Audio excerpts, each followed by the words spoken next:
माँ, ये राधिका है, तुम्हारी बहू। राधिका गांव में हॉस्पिटल में नर्स का काम करती है। बस हम दोनों में दोस्ती हो गई और हमने शादी कर ली। राधिका, माँ के पैर छू। अरे चल हट नालायक। अरे मैंने क्या क्या सपने देखे थे कि तेरी शादी किसी अमीर घर में करूंगी और दहेज में लाखों रुपए लूंगी, और तू गांव की इस मामूली लड़की को मेरी बहू बनाकर ले आया। लेकिन बेटे की जिद के आगे सुनीता देवी मजबूर हो जाती है। राधिका सुनीता देवी को फूटी आंख भी नहीं भाती थी।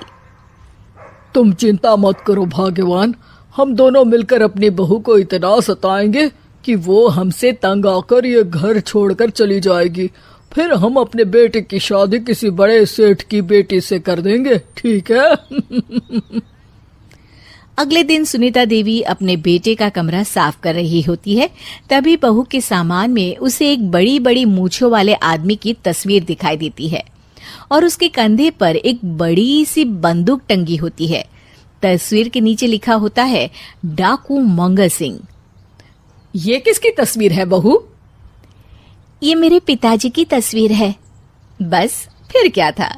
ये सुनते ही सुनीता देवी के हाथ पैर कांपने लगते हैं। वो भागती हुई सीधा अपने पति के कमरे में जाती है। अरे गजब हो गया जी, गजब। अरे क्या हो गया भाग्यवान? हमारी बहू एक मशहूर डाकू मंगल सिंह की बेटी है। हे भगवान, अब क्या होगा? क्या कहा? डाकू मंगल सिंह? अरे मर गए रे। सुना है वो तो बड़ा ही खतरनाक डाकू है, मारता ज्यादा है गिनता कम है। लोग पुलिस वाले भी उसके नाम से कांपते हैं। अरे सुना है वो तो हर हफ्ते 2-4 लोगों का ऊपर का टिकट कटवा ही देता है। हे भगवान, अब हम क्या करेंगे? ये हमारे नालायक बेटे ने कैसी मुसीबत हमारे गले बांध दी। हाँ वो तो है, अगर हमने बहू को जरा भी तकलीफ दी तो उसका बाप मंगल सिंह हमें गोली से उड़ा देगा। अब जो मैं कहता हूँ उसे ध्यान से सुनो। तुम बहू से बिल्कुल घर के काम मत करवाना, और ध्यान रहे उसे किसी प्रकार की तकलीफ नहीं होनी चाहिए, समझ गई ना? और ऐसा ही होता है।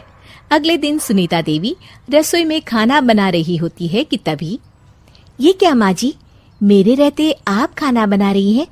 चलिए हटिए, मैं खाना बना देती हूँ। अरे नहीं नहीं बहू, तू यहाँ क्यों आ गई? जा, तू अपने कमरे में जाकर आराम कर, मैं खाना बना लूंगी। सुनीता देवी जिद करके राधिका को भेज देती है। फिर एक दिन, अरे फर्श पर कितनी धूल जमी है, माँ जी देखेंगी तो नाराज हो जाएंगी, मैं अभी यहाँ पोछा लगा देती हूँ। राधिका जैसे ही पोछा लगाने लगती है कि तभी उसके ससुर की नजर उस पर पड़ती है। बंसीलाल भागता हुआ वहां आता है। अरे नहीं नहीं बहू, तुम ये क्या गजब कर रही हो? बहू तो बेटी समान होती है और हम ना अपनी बेटियों से काम नहीं करवाते। तुम आराम से बैठकर YouTube पर किड लॉजिक चैनल की सास बहू की कहानियां देखो। वो लोग ना बहुत अच्छी अच्छी कहानियां बनाते हैं। सच? आप देखते हैं? अरे मैं तो रोज देखता हूँ। शहर की बहू तो मेरी फेवरेट कहानी है। हाँ, ये कहकर बंसीलाल पोछा लगाने लगता है। इस तरह राधिका के सास ससुर सारा दिन उसकी खुशामद में लगे रहते हैं और उसे किसी महारानी की तरह रखते थे। कैसा लगा बहू? पिज्जा टेस्टी तो है ना? अच्छा, मीठे में क्या खाओगी बोलो तो? माँ जी, मुझे तो काजू कतली बहुत पसंद है और उसके बाद 1 गिलास लस्सी मिल जाए तो मजा आ जाएगा। ये सुनते ही सुनीता देवी अपने पति को कोहनी मारते हुए कहती है, अरे सुना नहीं बहू क्या मांग रही है? जल्दी से भागकर बाजार जाइए और सब खरीद कर ले आइए। हाँ हाँ भाग्यवान, अभी जाता हूँ। राधिका की तो 5 उंगलियां घी में थी। वो तो अपने ससुराल में मजे कर रही थी। दूसरी तरफ राधिका की सास उसके लिए कभी नई साड़ी खरीद लाती तो कभी उसके लिए नए गहने बनवा देती। फिर एक दिन डाकू मंगल सिंह अपनी बेटी राधिका से मिलने अपने आदमियों के साथ आता है। उन सबको देखते ही राधिका के सास ससुर डर के मारे कांपने लगते हैं। मर गया रे, डाकू मंगल सिंह तो सच में कितना डरावना दिखता है, ऊपर से इतनी बड़ी बंदूक लेकर घूमता है। कैसे हैं समधी जी? क्या हुआ? आप इतना घबरा क्यों रहे हैं? और आपको इतना पसीना क्यों आ रहा है? आपकी तबीयत तो ठीक है ना?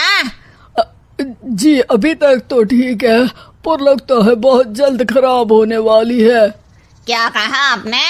जी कुछ नहीं, बताइए बताइए कैसे आना हुआ।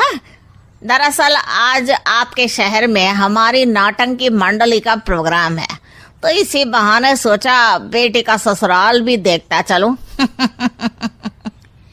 ये सुनते ही राधिका के सास ससुर हैरान हो जाते हैं। क्या कहा? आप नौटंकी में काम करते हैं? हाँ माँ जी, पिताजी डाकू की एक्टिंग बहुत अच्छी करते हैं। उन्हें तो कई अवार्ड भी मिल चुके हैं। और ये बंदूक, ये तो असली लगती है। तभी राधिका के पिताजी अपनी नकली मूंछ निकालते हुए कहते हैं, इस मूंछ की तरह यह बंदूक भी नकली है। ये तो छर्रे वाली बंदूक है। इससे तो मैंने आज तक चिड़िया भी नहीं मारी।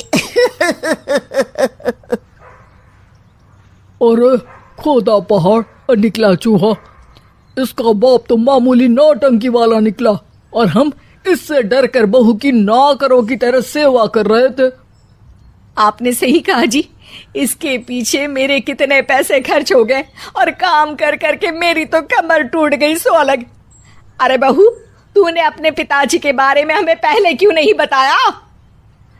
राधिका मुस्कुराते हुए कहती है, आपने तो कभी पूछा ही नहीं ना माँ जी।